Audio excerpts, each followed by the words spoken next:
Hi, I'm Robert Osborne. If you're with us for our last film, Lifeboat, this week's Essential, you saw what, for many moviegoers in 1944, was their first introduction to Broadway legend Tallulah Bankhead.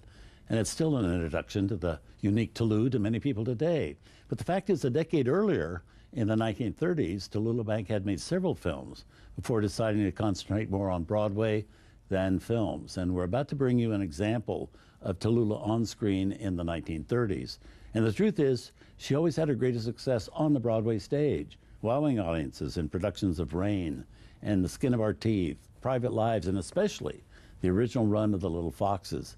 But although some might say she was too big a personality to be confined to a movie screen, every once in a while she made a film that left her mark. And next we bring you a mark she left in 1932 in a drama she made for MGM called Faithless.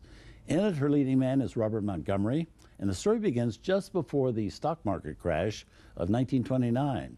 It's about a socialite who spends a lot of money and lives very high, despite warnings about the possibility of tough economic times ahead. Then the market crashes, the Great Depression begins, and she loses everything and ends up doing whatever it takes to survive. And in those days, whatever it takes meant only one thing, and that wasn't good, and it wasn't charity work. But it's a profession that showed up quite often in the many angst-driven dramas Hollywood turned out in the 1930s, like this one. The film actually turned out to be the most successful film Tallulah Bankhead had made up to that point. Many people flocking to see it because of an interview Tallulah gave in which she candidly discussed her very promiscuous lifestyle.